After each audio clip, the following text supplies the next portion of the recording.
Fala pessoal, Pastor Cristian na área, novamente, para a nossa leitura da Palavra de Deus. Gente, vamos lá, vamos se engajar nesse negócio. Aqui o que importa é que a gente possa ler a Palavra de Deus. Aqui ó, 10 dias atrás, adquiri a bênção de pegar essa Bíblia para a gente continuar nossa leitura, como é importante a gente fazer esse trajeto, né? Como é importante nós engajarmos nessa leitura. Por isso convido você, venha fazer parte. Vamos lá, vamos ler a Bíblia. Isso é para todo crente, todo cristão precisa ler a Bíblia, não é só para pastores, né? Então por isso eu convido, bora lá, nós temos a nossa leitura de hoje, de 140. Uhul! Bora!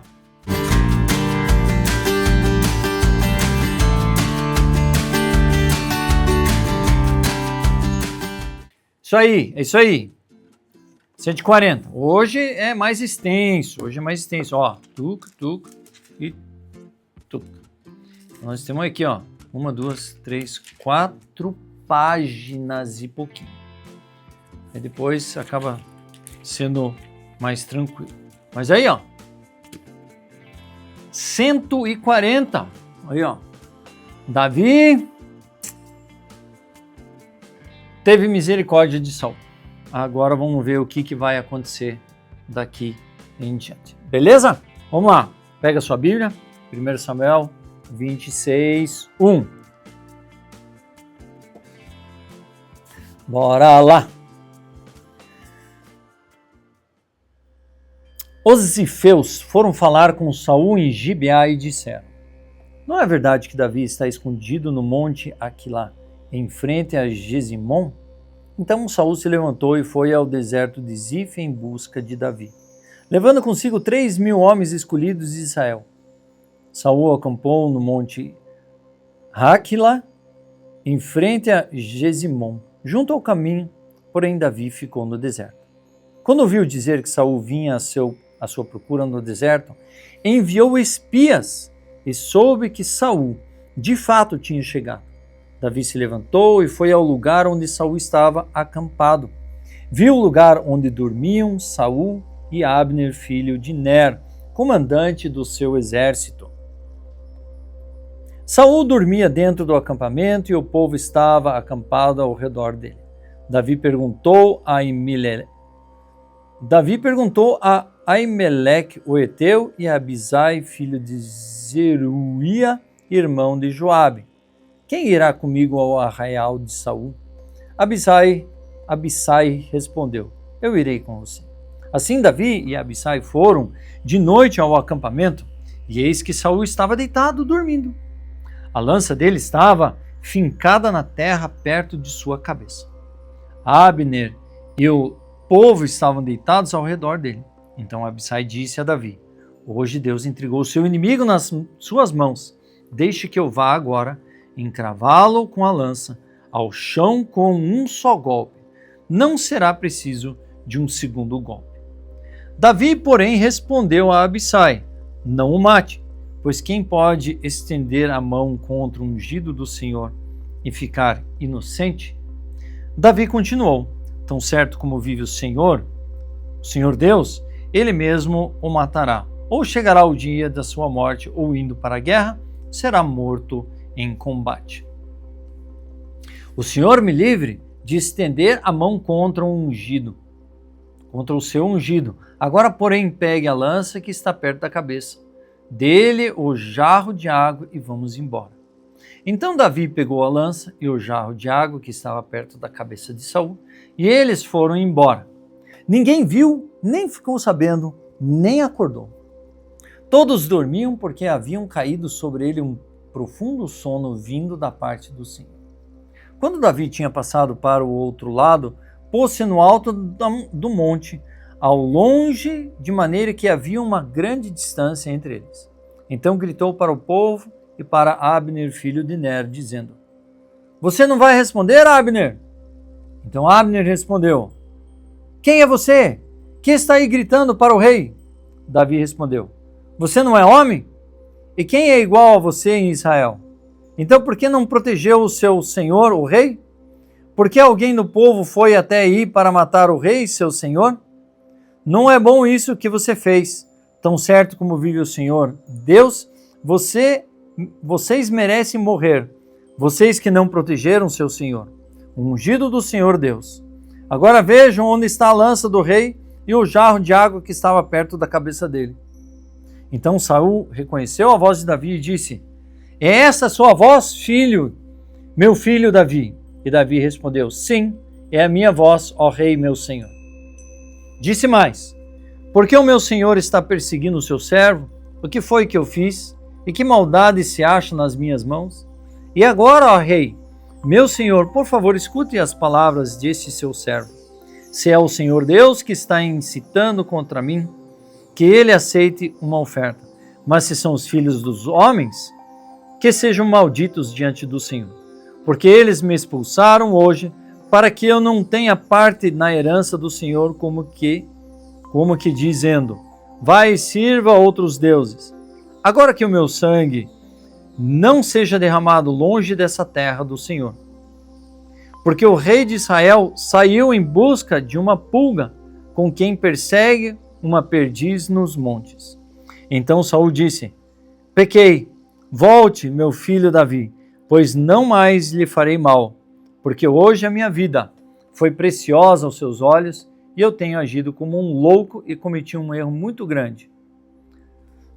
Davi respondeu: aqui está a lança, ó rei, que um dos seus rapazes venha aqui pegá-la, e que o Senhor Deus recompense cada um pela sua justiça e lealdade. Porque hoje o Senhor Deus o havia entregue nas minhas mãos, porém eu não quis estendê-las contra o ungido do Senhor. Assim como hoje a sua vida foi de grande valor aos meus olhos, assim também seja a minha vida aos olhos do Senhor Deus, e que ele me livre de todas as angústias. Então Saul disse a Davi: bendito seja você, meu filho Davi, porque você fará grandes coisas e certamente será bem-sucedido. Então Davi seguiu o seu caminho e Saul voltou para casa. Davi disse consigo mesmo: pode ser que algum dia eu venha a perecer nas mãos de Saul. Portanto, não há nada melhor para mim do que fugir para a terra dos filisteus. Isso para que Saul perca de todas as esperanças e deixe de se procurar em toda a terra de Israel. Assim me livrarei das mãos dele. Davi se levantou e com 600 homens que estavam com ele foi até Aquis, filho de Malque, rei de Gate. Davi ficou morando com Aquis na cidade de Gate, e ele e os seus homens, cada um com sua família. Davi foi com as suas duas mulheres, Ainoã, a Jezreelita, e Abigail, a viúva de Nabal, o Carmelita. Quando Saul foi avisando de que Davi tinha fugido para Gate, desistiu de o perseguir. Davi disse a Aquis: se encontrei favor em sua presença, dê-me um lugar numa das cidades do interior para que eu more ali, porque esse seu servo ficaria morando com você na cidade real. Então naquele dia Aquis deu a Davi a cidade de Ziclag. Por isso Ziclag pertence aos reis de Judá até o dia de hoje. E todos os tempos que Davi permaneceu na terra dos filisteus foi 1 ano e 4 meses. Davi ia com seus homens e eles atacavam os Gesuritas, os Gersitas e os Amalequitas, porque esses eram os moradores da terra desde Telã, na direção de Sur, até a terra do Egito. Quando Davi atacava aquela terra, não deixava com vida nem homem nem mulher, e tomava as ovelhas e bois e jumentos, os camelos e as roupas. Então voltava da vinha para junto de Aquis. Quando Aquis perguntava: quem foi que você atacou hoje? Davi respondia: ataquei o sul de Judá, o sul dos Jeramelitas e o sul dos Queneus. Davi não deixava com vida nem homem nem mulher, mulher, para os trazer a Gate, pois dizia: para que não nos denunciem, dizendo: é assim que Davi fazia. Esse era o seu modo de agir durante todo o tempo em que morou na terra dos filisteus. Aquis confiava em Davi, dizendo: ele levou o teu servo de Israel ao diálogo de verdade, e por isso será meu povo para sempre. E aconteceu que naqueles dias os filisteus reuniram o seu exército para a guerra, para lutar contra Israel. Então Aquis disse a Davi: fique sabendo que você irá comigo para a batalha, você e os seus homens. Então Davi disse a Aquis: assim você saberá o quanto esse seu servo pode fazer. Aquis respondeu: por isso você será meu guarda pessoal para sempre. Samuel já havia morrido e todo Israel tinha chorado e tinha sepultado em Ramá, que era a sua cidade. Saul havia desterrado os médiuns e os adivinhos. Os filisteus se reuniram e foram acampar em Sunem. Saul reuniu todo Israel e eles acamparam em Gilboa. Quando Saul viu o acampamento dos filisteus, foi tomado de medo e muito se estremeceu o seu coração. Saul consultou o Senhor, porém o Senhor não lhe respondeu, nem por sonhos, nem por Urim, nem por profetas. Então Saul disse aos seus servos: procure uma mulher que seja médium, para que eu me encontre com ela e a consulte. Os servos responderam: há uma mulher em Endor, que é médium. Saul se disfarçou, vestiu outras roupas e se foi, acompanhado de 2 homens. Chegaram de noite à casa da mulher e Saul lhe disse: peço que você adivinhe para mim, pela necromancia, olha, e me faça subir aquele que eu lhe disser. Mas a mulher respondeu: você sabe muito bem o que Saul fez. Eliminou a terra, os médiuns e adivinhos. Então, por que você está me preparando uma armadilha que pode me levar à morte?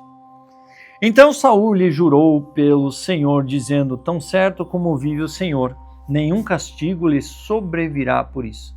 Então a mulher perguntou: quem você quer que eu faça subir pela necromancia? Necromancia é trazer as pessoas de volta dos mortos, alguma coisa assim. Ainda precisa estudar um pouquinho sobre essa questão. Eu já ouvi falar de que realmente, através de um corpo lá,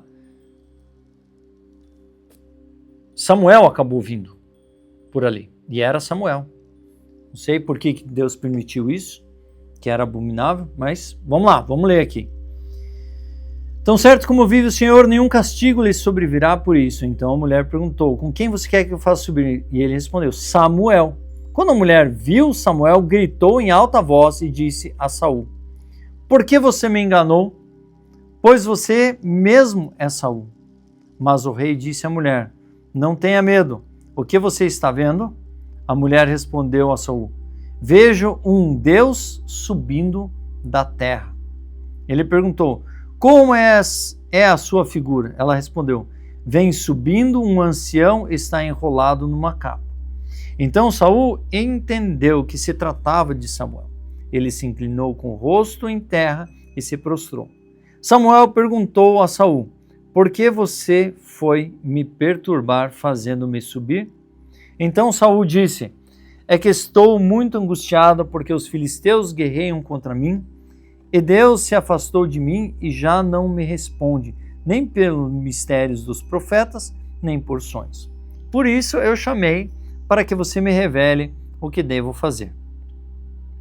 Então Samuel disse: por que você pergunta a mim, visto que o Senhor se afastou de você e se tornou seu inimigo? Porque o Senhor fez com você o que havia anunciado por meio de mim, rasgou as 2 mãos o reino e deu a alguém outro, que é Davi. Você não deu ouvidos à voz do Senhor e não executou o que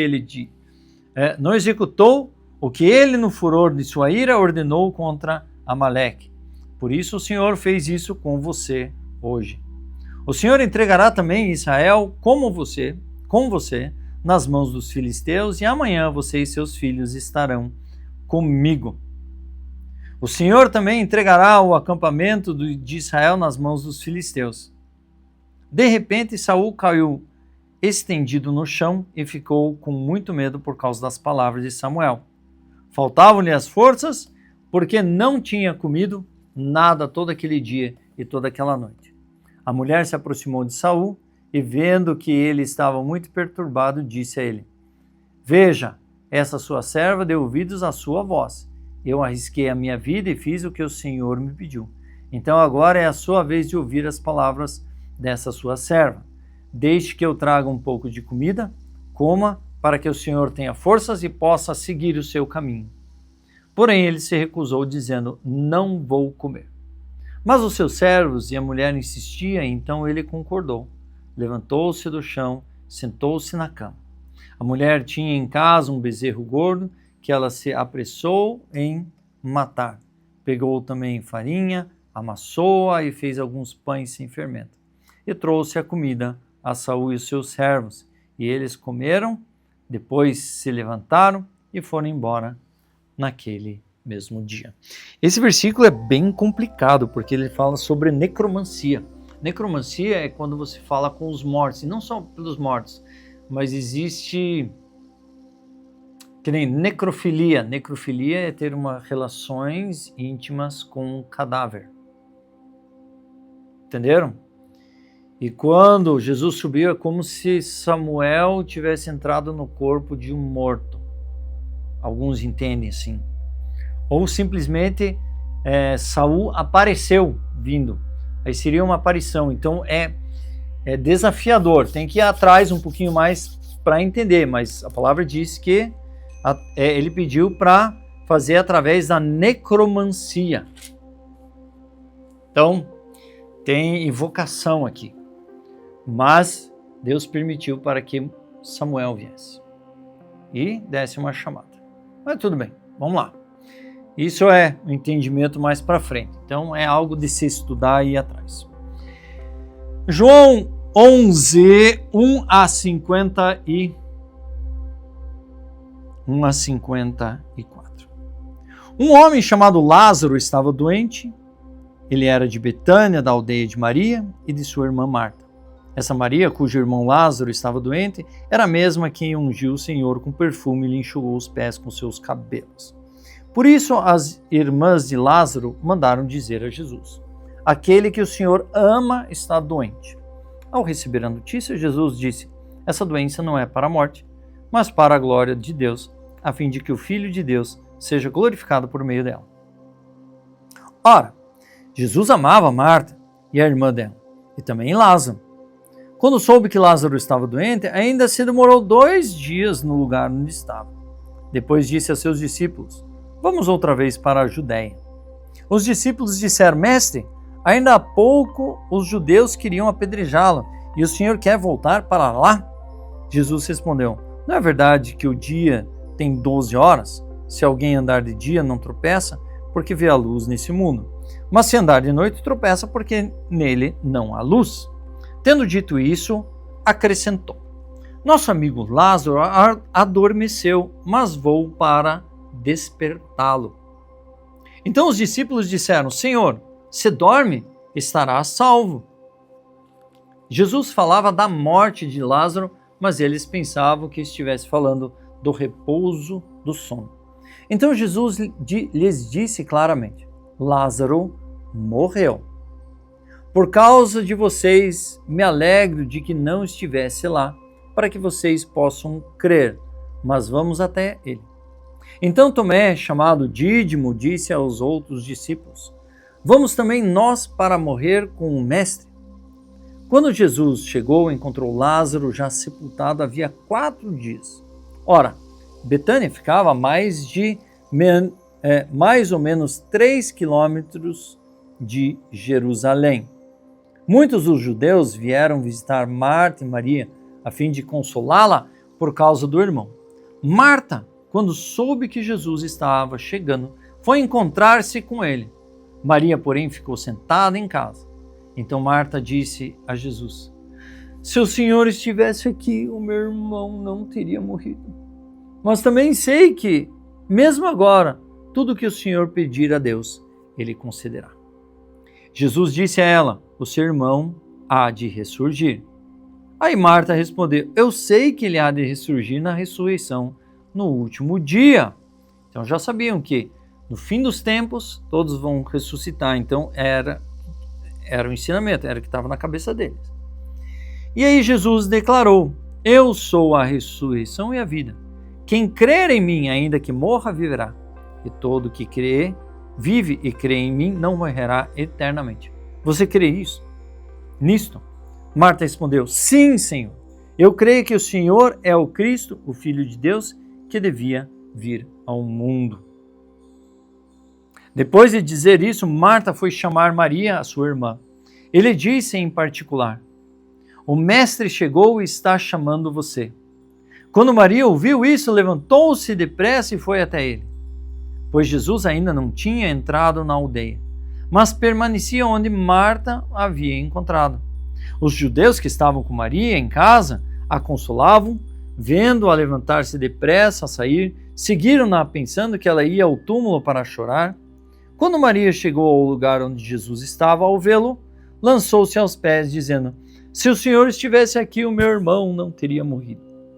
Quando Jesus viu que ela chorava e que os judeus que o acompanhavam também choravam, agitou-se no espírito e se comoveu. E perguntou, onde vocês o puseram?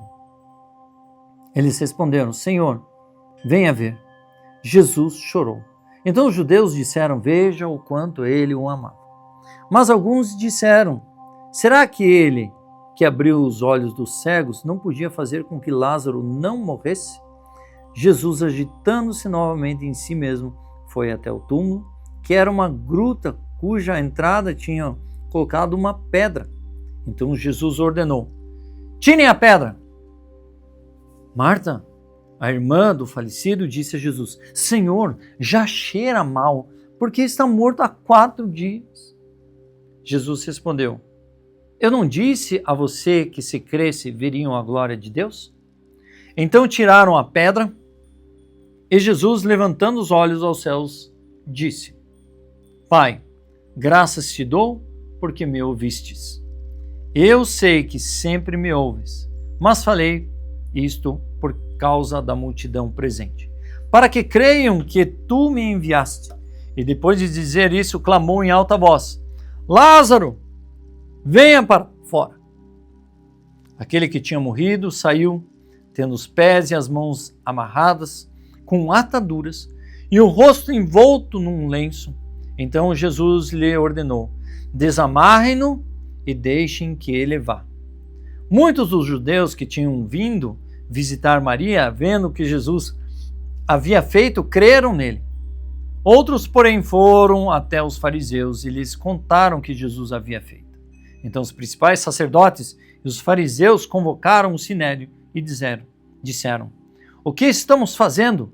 Uma vez que este homem opera muitos sinais?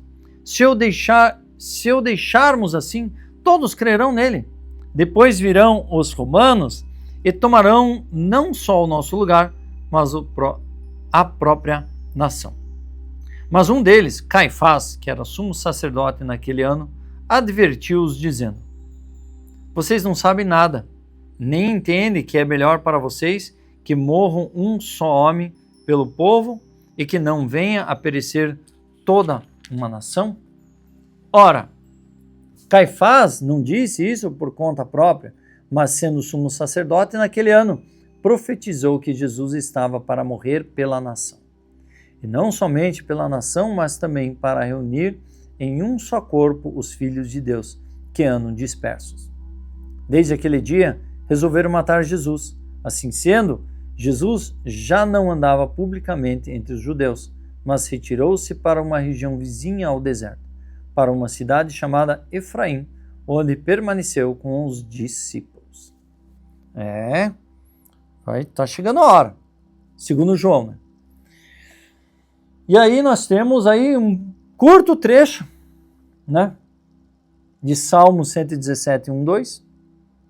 Louvem o Senhor todos os gentios, que todos os povos o louvem, porque grande é a sua misericórdia para conosco, e fidelidade do Senhor dura para sempre. Aleluia. E Provérbios 15, 22, 23. Sem conselhos os projetos fracassam, mas com muitos conselhos há sucesso. Que alegria é ter a resposta adequada, como é boa a palavra dita na hora certa. Caraca, velho! Terminamos aí dia de 140. Gente, que legal! cada vez mais nos aproximando. Que bom, né? Que bom é ler a palavra de Deus, que bom é estarmos juntos. Eu sou o pastor Christopher. Assine o canal, ative o sininho, compartilhe, dá um like. Faz o que Deus colocar no teu coração. Mas assim, para deixar bem relevante esse canal para a glória do Senhor Jesus. Amém? Deus abençoe. Nos vemos amanhã.